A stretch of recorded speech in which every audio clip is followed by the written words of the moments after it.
In this video, Alex Hormozi explains how he made $2.5 million through email marketing in only 5 days. So we're going to walk through his video, and also I will explain some practical ways that you can do the same strategy for your ecom store and generate a lot of money consistently without relying on social media ads. Also, I will share with you a Figma file containing more than 100 editable Figma email campaign templates that you can use and repurpose for your ecom store and generate a lot of money and send email campaigns endlessly. So now let's start watching this video. $2.4 million in additional profit in 5 days. That's what one email campaign that we did in one of our portfolio companies. So Alex Hormozi is explaining how much money he made during that period, 5 days, launching his campaign. $250 million a year. For the most part, we weren't doing much with that email list besides following up for the initial transaction. And then after that, they were dead to us, which I definitely... So he's talking about how usually most of the businesses treat with their email lists, especially ecom stores. So ecom stores usually have a large email list that they only use for transactional emails or maybe once or twice a year for product launches. But actually, email list is a gold mine in your business that you can monetize to get very high ROI from it compared to social media ads. Because all of a sudden, some of our ads weren't performing as well. And all of a sudden we thought, oh my gosh, we might not hit our quarterly revenue goals. What? So Alex is explaining in that business how the social media ads was not performing well. And it is actually very common in ecom stores. They start running ads, and when they want to scale and grow their business, they just want to run more ads and pay more on it. Social media ads. But usually they will cap out and they can't scale their business. Because when you bring this cold traffic to your website, you're going to have a backend system, which is called email marketing, to convert these people.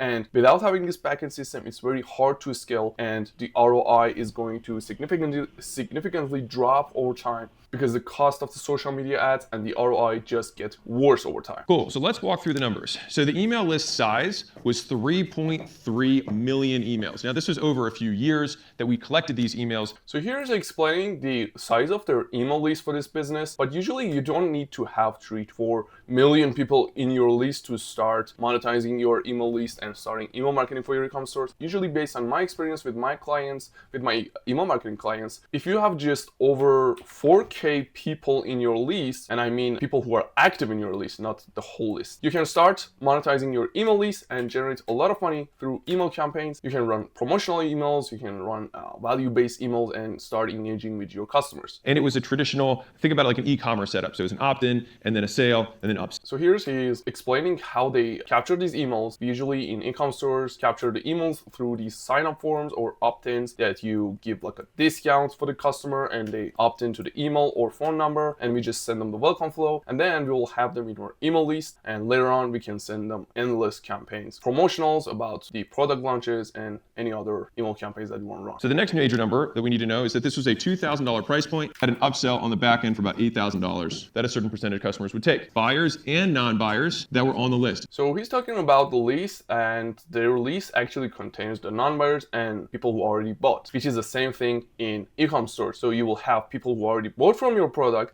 bought from your ecom store, and you can upsell more products or some add-ons or accessories. Or also, the most important one is the non-buyers, which you want to turn them into buyers over time by sending them valuable content and also offers and discounts. Our cost to acquire customer was $1,200. So not a lot of margin there left over. One of the other stats about email that's important is that the cost to acquire customer on email, once you've already acquired the lead, is $0. So this is a very important part of this video. It's talking about the cost of acquiring new customers through social media ads was very expensive, and the profit margin was very low because the cost of social media ads is very high compared to email marketing. Actually, when you see these charts, when you compare the ROI of email marketing and compare it to social media ads, the paid ads, it's sometimes 30 times to 40 times more ROI in email marketing compared to social media ads. That's why you can scale your ecom stores through email marketing and increase your monthly revenue up to 100, sometimes even 200%. But if you have a business, like, it is one of the easiest ways to just immediately plug in and print money. So here Alex is explaining that email can actually give you instant results. That's why for most of our clients, we see instant growth in their monthly revenue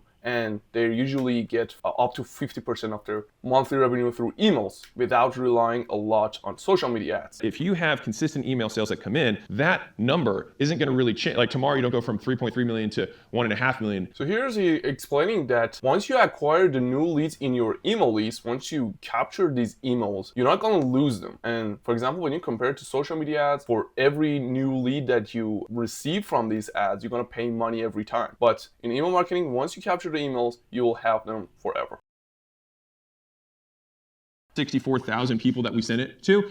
And so we just set it to like 15% of the list. And the reason we did that is because like, hey, if this thing bombed, we didn't want to like piss off the entire list. And so here's he explaining that they only started the campaign by sending to smaller segment of their email list. So if they find a strategy that works the best, they can send that winning strategy to the other parts of the list. So let me show you how this works. When we do email marketing and we want to send email campaigns, this is our whole list. Maybe let's say that we have 10,000 people inside our list. We're gonna only start sending this campaign, especially with some part of our active recipients. So the activity can be measured by whether they have been active on a website, whether they have opened an email in the last 30, 40, 60 days. And when we wanna run a campaign, let's say we wanna give like up to 40% discount, we wanna see if this works well or not. So we're gonna only send this to a small segment of our active customers. And if this works, we're gonna go for all of our active recipients. And then we can even send to the whole list because we don't want to blow it up right away. So in order to get this 10,000,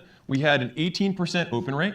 So in this specific business model that they had, they got like 18% open rates. But usually in ecom stores and with a smaller list sizes, 10 to 20 to up to 50,000 people in your email list, you can see up to 70 to 80% open rates. And if you want to launch your email campaigns and get like under 20 to 30% open rates, your domain reputation will get damaged. There are many tools inside Klaviyo and MailChimp that you can only send email campaigns to the active segments of your list. We had about 5% of those people actually click to join the thing. So now he's explaining the click-through rates, amount of people who actually clicked on the emails after opening the emails, and we want to see 1 to 4% click rates for our emails to see good revenue and actually good engagement rates on the page to register. These funnel metrics will always improve. You're going to split test the subject headlines, you're going to split test the opening on the email, you're going to split test the CTAs and the links that you're going to use, the landing pages. So here's he explaining about the A/B testing. Actually, when we run some email campaigns, let's say this is one of our email designs that we did for one of our clients. We don't want to only go with one version of email campaign, especially if it's big events or big discounts. We always want to create some multiple variations. Let's say for the first one, we are only going to say Black Friday offer, and we're gonna say like the limited time offer. But in the second version that we run at the same time, we can show the actual offer and the amount of discount, maybe even offering different type of product inside the product section. And for one of them, you can add the testimonials. For the other one, you can add some selling points. So we're not only going with one version of email for each campaign. A 6-week challenge. I might have a 42-day fix. I might have a 6-week booty blast. So here he is explaining that you should always offer different type of discounts. You don't want to always go for example, 40% discount. It's a promotional email every single time. For your first campaign, you can say, let's say, buy one, get one free. For the second one, up to 40%, 50%, 80%. For the other one, you can send free gift. For the other one, you can send free delivery to actually get good engagements on your emails. About 8% of people who made the purchase, which is pretty good. Not unhappy about that at all. Plenty of people who hadn't bought, they knew who we were. So I'd say it was a little bit warmer than true cold. So now he's explaining that 800 people actually purchased the product. And because it was a high ticket product, it's totally worth it. Even if it was not high ticket product, it's still worth it because the ROI is still very high and you're not paying much for sending emails compared to social media. In $1.6 million